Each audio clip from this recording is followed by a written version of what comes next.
बंगाल का श्मशान, जहां आत्माएं अब भी भटकती है। बंगाल एक ऐसी धरती जो अपनी संस्कृति, साहित्य और रहस्यमयी कहानियों के लिए मशहूर है। लेकिन यहाँ की मिट्टी में कुछ ऐसे किस्से भी दफन हैं जिन्हें सुनकर इंसान की रूह कांप उठती है।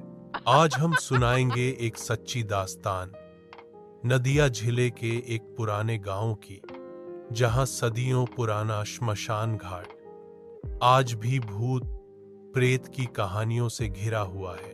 गांव वाले कहते हैं उस श्मशान में रात के 12 बजे चिताओं से अचानक उठती हैं चीखें। कभी हवा में उड़ती राख से बन जाती है इंसानी शक्ल, तो कभी एक सफेद साड़ी वाली औरत टहलती दिख जाती है। लोगों का मानना है ये वही औरत है जिसे 100 साल पहले जिंदा जला दिया गया था। उसका नाम था मुक्ति। कहानी की शुरुआत होती है अरिंदम से, एक पढ़ा लिखा युवक जिसे भूत प्रेत की कहानियों पर हंसी आती थी। दोस्तों की महफिल में उसने चुनौती दी, आज रात मैं उसी श्मशान में जाऊंगा। अगर सुबह लौट आया तो साबित हो जाएगा कि ये सब अंधविश्वास है। दोस्तों ने बहुत मना किया, लेकिन उसका अहंकार और जिद उसे रोक न सके। रात के ठीक 12 बजे अरिंदम लालटेन लेकर श्मशान की ओर निकल पड़ा। चारों तरफ अंधेरा, चांद बादलों में छिपा और रास्ते पर सिर्फ सन्नाटा। जैसे ही उसने श्मशान में कदम रखा, ठंडी हवा का झोंका आया और लालटेन टिमटिमाने लगी। अरिंदम ने मन ही मन कहा, डरना मत, ये सब वहम है, किसी औरत की कराह। आ अचानक उसके कानों में किसी औरत की कराह सुनाई दी। उसने नजर उठाई और देखा, श्मशान की पुरानी चिता के पास एक औरत बैठी थी। सफेद साड़ी, बिखरे हुए बाल, चेहरा राख से सना हुआ। अरिंदम सोचने लगा शायद कोई पागल या बीमार औरत होगी। वो हिम्मत करके बोला, कौन हो तुम? रात को यहां अकेली क्यों बैठी हो? धीरे धीरे औरत ने सिर उठाया। उसकी आंखें लाल अंगारों की तरह चमक रही थीं।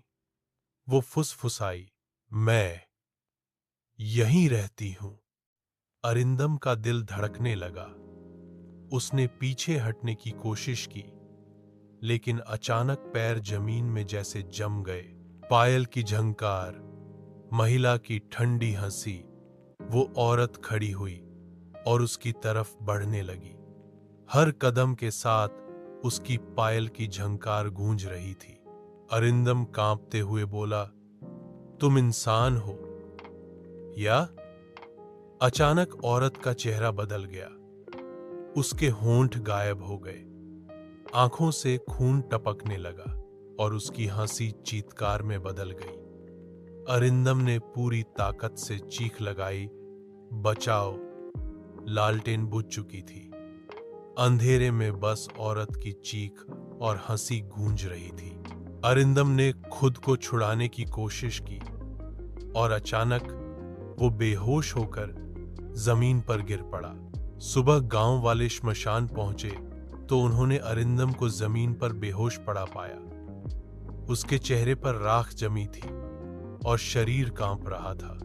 होश आने पर वो बस इतना ही कह पाया, वो औरत अब भी यहीं है, श्मशान में। उस रात के बाद से अरिंदम कभी पहले जैसा नहीं रहा।